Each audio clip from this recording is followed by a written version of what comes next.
Local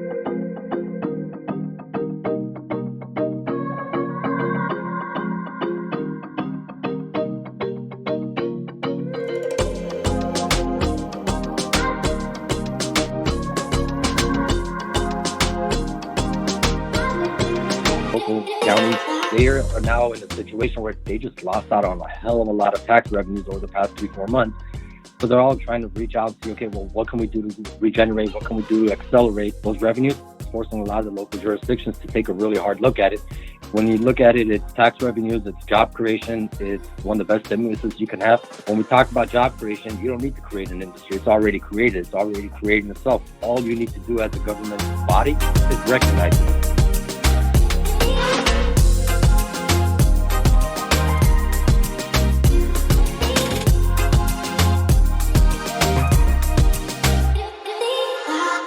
All right, everyone. Welcome back to another episode of the Cannabis Corona Report. Thanks for being with us. On today's show, we are going to look back at the previous 4 months and assess from a macro level how the COVID-19 pandemic has impacted the cannabis industry. And to help us, we're joined by my really good friend, Avis Bulbulyan from SIVA. Avis, welcome to the show. Hi, Dan. Thank you for having me. Well, I'm really excited to have you finally on the show. I'm embarrassed that I've been doing this many shows and I haven't had you on yet. So I'm glad we finally got together. For the listeners, in addition to being one of my best friends in the industry, Avis is also one of my oldest friends. Avis, I don't know if you remember this, but we first met back in June of 2014. I produced our first cannabis convention at the Hard Rock in Las Vegas.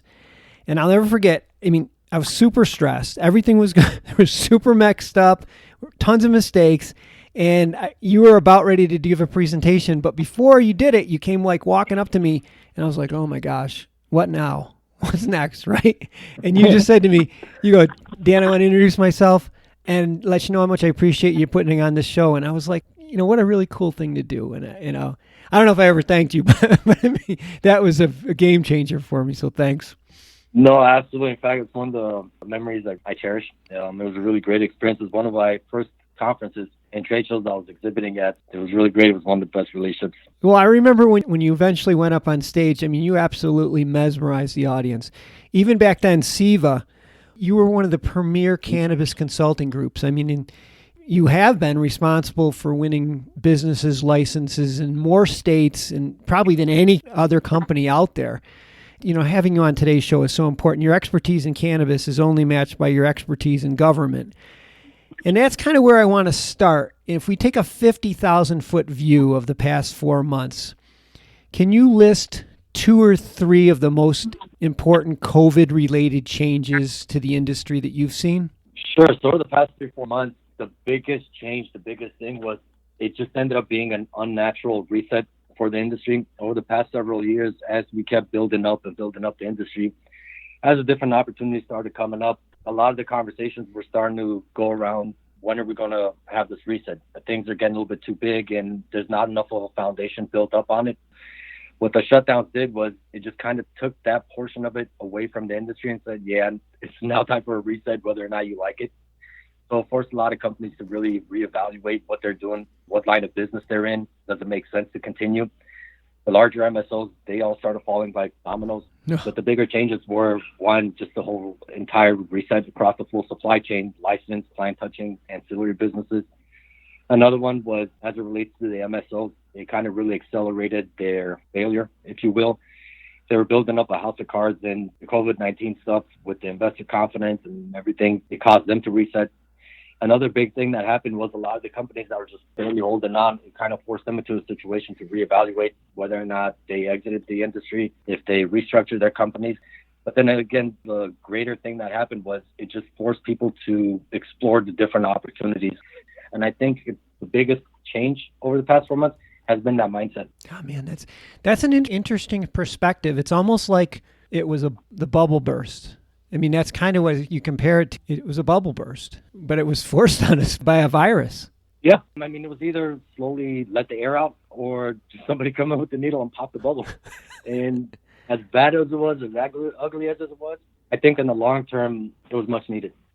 Yeah, I agree too. I've referred to it on this show as a forest fire. I mean, it's devastating, but the aftermath, I think there's going to be a lot of positive. One thing that I find really helpful is the fact that we were deemed an essential service. And I kind of wanted to get your perspective on this. I feel like it's changed the public perception of our industry. And I was wondering if you thought that may eventually lead to more or an increase in states passing pro-cannabis legislation. I do think so, because not too many businesses were deemed essential. It kind of forced the country to really look at cannabis in a different way. And if they weren't aware of cannabis and how far it's come medicinally, recreationally, adult use, it just forced that conversation. The other really great benefit of it was because of the shutdowns, most of the jurisdictions, city, state, local, county, they are now in a situation where they just lost out on a hell of a lot of tax revenues over the past 3-4 months.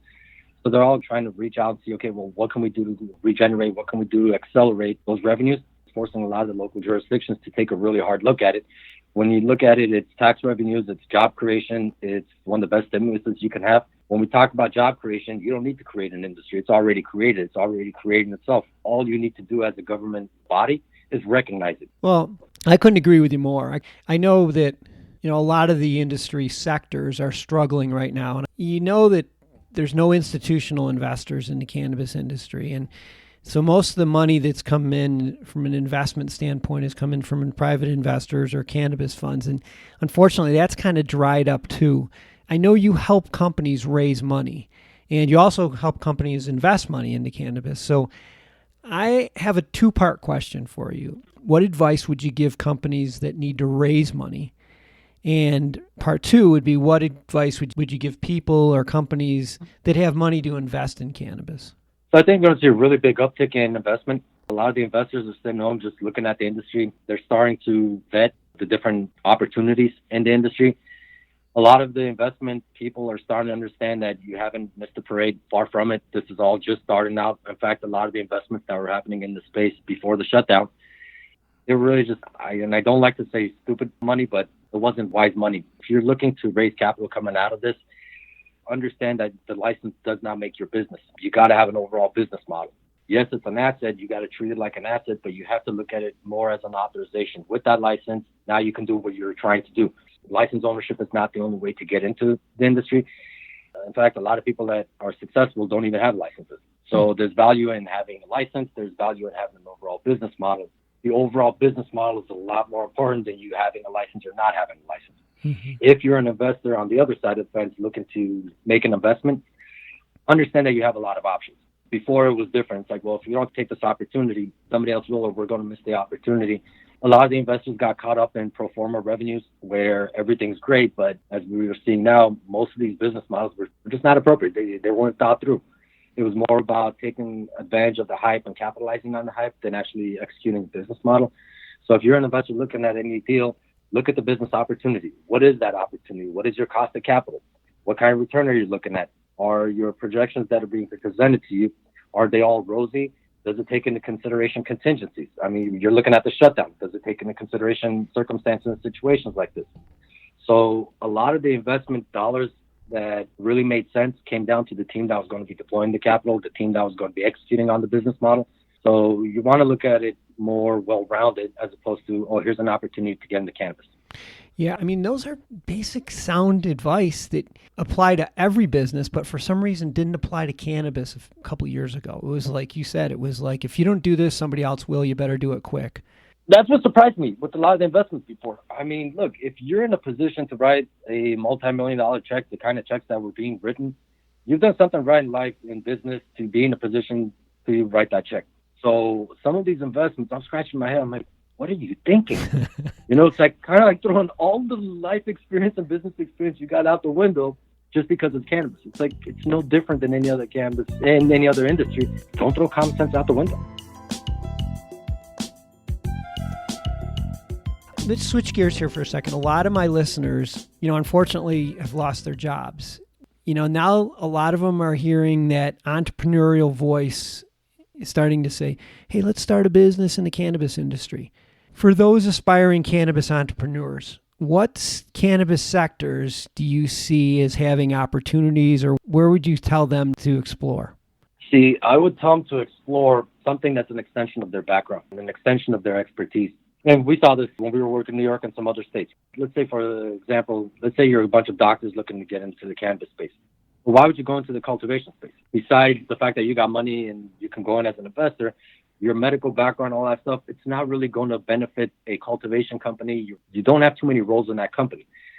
So now when we bring it down to an employee level, and a lot of people have lost their jobs in it. If you're in a position where you've got a great idea for a product, you got a great idea for a brand and stuff like that, you have to be able to stand behind your product, and you got to be able to stand behind your brand. As far as sectors, I think the more opportunities in the manufacturing sector, that's where you don't necessarily need a license. If you can come out with a good idea for a product or a brand, and you can stand behind the product, it's an extension of you, your background and stuff. You can find license holders in any one of these states to license out your IP and let the manufacturer and distributor for you take you to market. You sit back and you collect your royalties and your percentage of revenues. So take all your personal experience, take your professional experience, everything that you've done in life, and apply it to this industry. Look at it. Let's say you come in from an insurance background. Well, this industry has a lot of insurance needs. So I'll give you a really simple example. Catering company, right? All these events that are being hosted, all these conferences that are being hosted, the local events that are being hosted, most of them have some sort of a catering component element in there. If you happen to be great with food and you can do a catering service, we'll apply that to this industry because nobody else is touching the industry right now. And this is your opportunity. So it's really taking what you do and applying it to this industry. Accounting, legal, everything. This brings me back to a memory that I've had back in the early days when we had the shows. And I remember all of our attendees, for the most part, would come in with this idea that they wanted to get a license. They wanted to open a dispensary, or they were going to get a grow.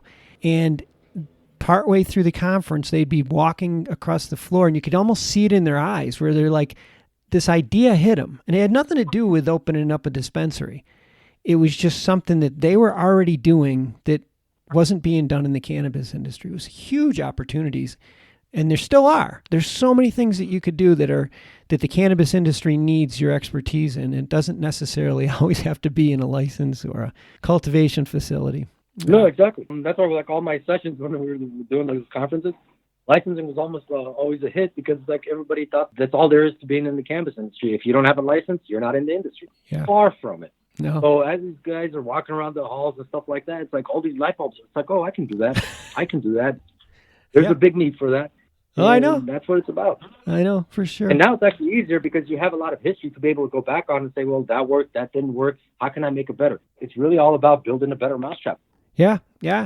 And you don't have to worry about multinational companies coming in and gobbling things up for at least for a while because it's a little ways away from being federally legal. But Avis, we could go on and on. I unfortunately running out of time here, but I wanted to let all of our listeners know that if you want any of Avis or SIVA's information, we'll have it all in the show notes. And if you're looking for a license or building on your brand or investing, these guys are a good place to start. They can give you a lot of good guidance. I'll have all of his information in the show notes and at mjbulls.com.